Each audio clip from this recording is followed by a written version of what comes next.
She walks in beauty like the night of cloudless climes and starry skies.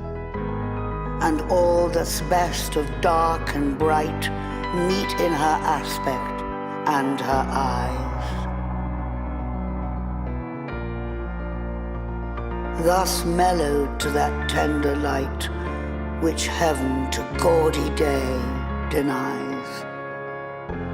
One shade the more, one ray the less, had half impaired the nameless grace which waves in every raven tress, or softly lightens o'er her face, where thoughts serenely sweet express how pure, how dear their dwelling place.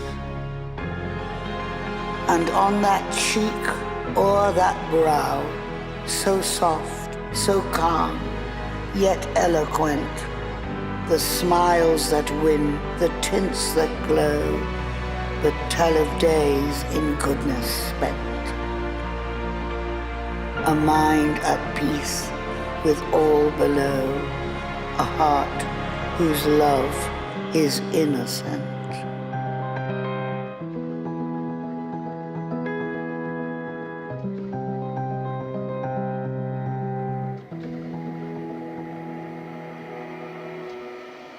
Let me make the songs for the people, songs for the old and the young, songs to stir like a battle cry wherever they are sung.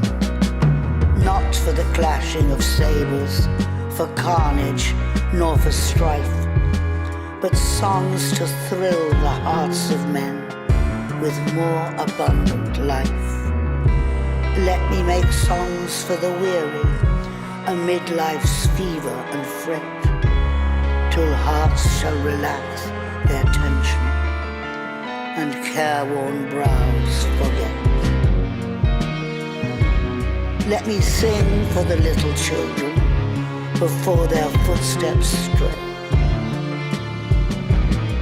Let me sing for the little children before their footsteps stray, sweet anthems of love and duty to float o'er life's highway.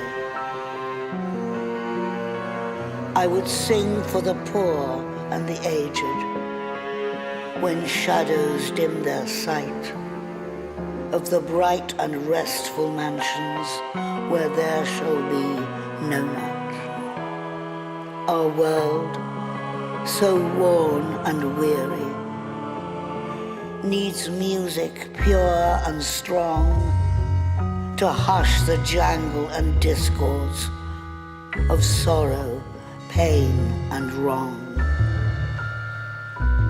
Music to soothe all its sorrow till war and crime shall cease,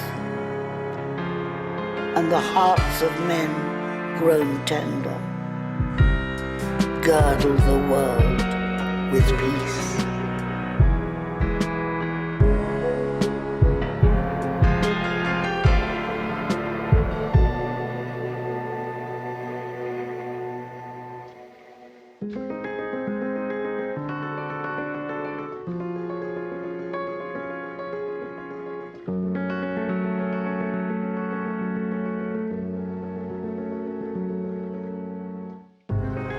The girl goes dancing there on the leaf-sown, new-mown, smooth grass plot of the garden.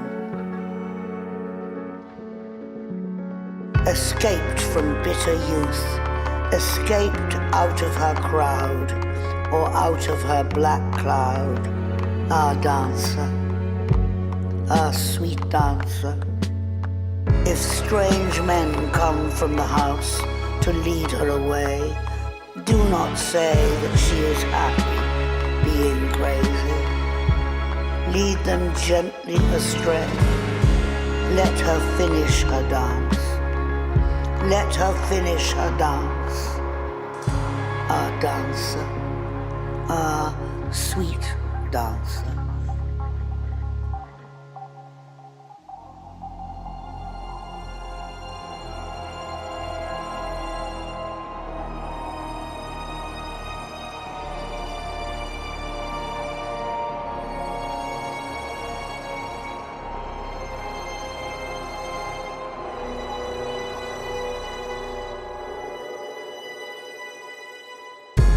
Laura started from her chair, flung her arms up in the air, clutched her hair. Lizzie, Lizzie, have you tasted for my sake the fruit forbidden? Must your light like mine be hidden? Your young life like mine be wasted? Undone in mine undoing, and ruined in my ruin. Thirsty, cankered, goblin-ridden, she clung about her sister, kissed and kissed and kissed her. Tears once again refreshed her sunken eyes, dropping like rain after long, sultry drought, shaking with anguish, fear and pain. She kissed and kissed her with a hungry mouth.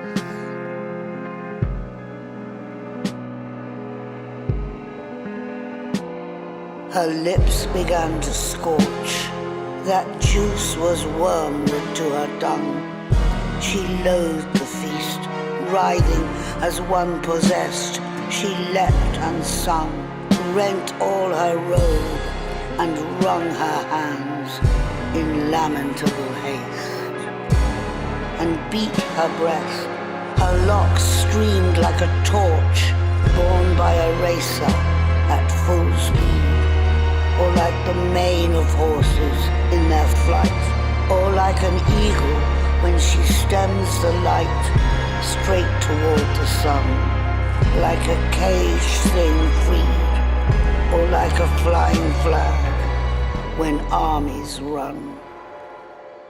Swift fire spread through her veins, knocked at her heart, met the fire smouldering there, and overbore its lesser flame. She gorged on bitterness without a name. Ah, fool, to choose such part of soul-consuming care. Sense failed in the mortal strife. Like the watchtower of a town which an earthquake shatters down. Like a lightning-stricken mast, like a wind-uprooted tree, spun about like foam-topped waterspout, casting down headlong in the sea. She fell at last. Pleasure past and anguish past. Is it death or is it life?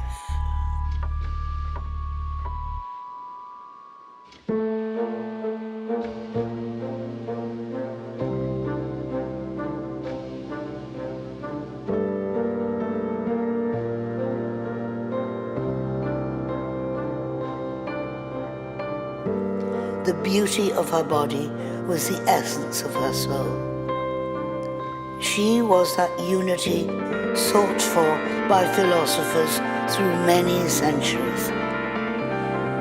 In this outdoor waiting room of winds and stars, she had been sitting for 100 years, at peace in the contemplation of herself. The beauty of her body was the essence of her soul. She was that unity sought for by philosophers through many centuries.